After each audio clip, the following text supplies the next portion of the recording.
جبکہ ہم اپنے ملک جا رہے ہیں تو دل کو خوشی ہونی چاہیے کہ ہم اپنے دیش آئے ہیں، اپنے ملک کے اندر آئے ہیں، لیکن اللہ کی قسم اللہ غارت کرے، اللہ ہلاک و برباد کرے ان ذلیلوں کو اور ان قانون بنانے والوں کو اور ان نظام کے چلانے والوں کو۔ بولو آمین آمین۔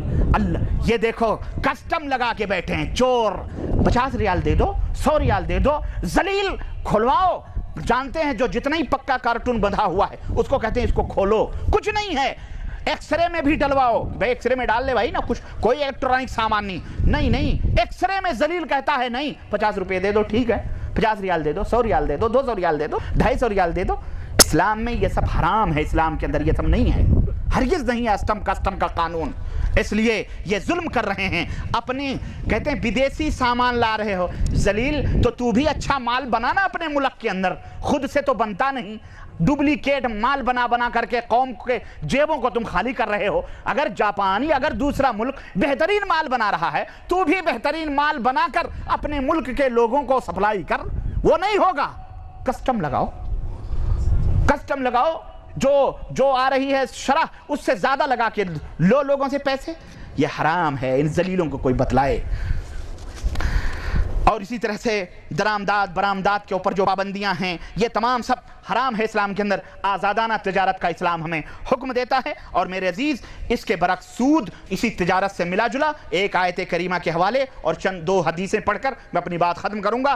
سود یہ اسلام کے اندر آپ کو پتہ ہے کہ حرام ہے، اللہ رب العزت نے فرمایا کہ تجارت حلال ہے اور سود حرام ہے، اور اسی طرح اللہ رب العزت نے فرمایا کہ یہ سود جو ہے یہ غریبوں کا خون چوسنے کے لیے رکھا گیا ہے۔ اللہ نے فرمایا اس کے اندر کبھی برکت نہیں ہو سکتی ہے، اور مومنوں کو خاص طور سے حکم دیا گیا ہے کہ سود کے معاملات کو، ہر قسم کا سود چھوڑ دو اور تجارت کرو، تجارت کے ذریعے سے تم پیسے کماؤ، اور اگر کوئی ایسا نہیں کرتا ہے تو فَإِن لَمْ تَفْعَلُوا فَأْذَنُوا بِحَرْبٍ مِّنَ اللَّهِ وَرَسُولِهِ، تو اللہ اور اس کے رسول سے اعلان جنگ ہے ایسے لوگوں سے جو سودی کاروبار اور جو سودی تجارت اور سودی لین دین یا سودی کھانے پینے یا سودی کام یا سودی تعاون جو لوگ کر رہے ہیں، ایسے لوگوں سے اعلان جنگ ہے۔ اللہ رب العزت ارشاد فرماتا ہے کہ اس چیز سے بچو۔ اللہ کے نبی نے صحیح مسلم کی روایت جابر کی حدیث کہتے ہیں کہ اللہ کے رسول صلی اللہ علیہ وسلم نے لعنت بھیجی ہے سود کے کھانے والے پر۔ سنو، آکل الربا، سود کھانے والے پر، وموکلہ، سود کے کھلانے والے پر، وکاتبہ، سود کے لکھنے پڑھنے والے پر، وشاہدیہ، سود کی گواہیاں جو دیتے ہیں اس پر۔ یہ جتنے لوگ ہیں نا بینکوں میں، ہمارا بیٹا نوکری کرے، کہاں بینک مینیجر ہو جائے، حرام کاری کی ہماری مائیں دعائیں دیتی ہیں اپنے بچوں کو۔ حرام ہے یہ، لکھنے والے، پڑھنے والے، جمع کرنے والے، یہ سب حرام ہے۔ اللہ کے رسول صلی اللہ علیہ وسلم نے لعنت بھیجی ہے۔ اسی طرح اللہ کے نبی فرماتے ہیں، سنو، درہم ربن یأکلہ الرجل وہو یعلم اشد من 36 زنیہ۔ اللہ کے نبی فرماتے ہیں کہ ایک درہم سود کا آدمی اگر جان بوجھ کر کے کھاوے، ایک درہم سود کا اگر آدمی جان بوجھ کر کے کھاتا ہے، جان بوجھ کر کے، اللہ کے نبی فرماتے ہیں 36 دفعہ زناکاری سے کہیں زیادہ بدتر وہ ایک درہم کا کھانا ہے۔ 36 دفعہ زناکاری سے۔ اور سنو، یہ بینک انٹرسٹ ہے، یہ کمرشل انٹرسٹ ہے، یہ فلانا انٹرسٹ ہے، یہ فلانا، یہ سب حرام ہے، سب حرام ہے، اور یہ گناہ کبیرہ ہے۔ نبی علیہ السلام فرماتے ہیں اجتنبوا السبع الموبقات، 7 ہلاک کرنے والی چیزوں سے بچو، انہی میں سے ایک سود کا کھانا بھی ہے۔ اللہ کے نبی فرماتے ہیں، اور یہ تو آپ جانتے ہیں کہ زناکاری اور بدکاری یہ بہت بری چیز ہے، لیکن اگر یہی زناکاری اپنے گھریلو، اپنے محرمات، ماں، بہن، بیٹی، دادی، خالہ سے ہو تو آپ کوئی تصور کر سکتا ہے؟ یہ کوئی سوچ سکتا ہے ایسی زناکاری؟ نہیں سوچ سکتا ہے۔ لیکن سنو، سود خوری شریعت کی نظر میں کیا ہے؟ اللہ کے نبی صلی اللہ علیہ وسلم کیا فرماتے ہیں؟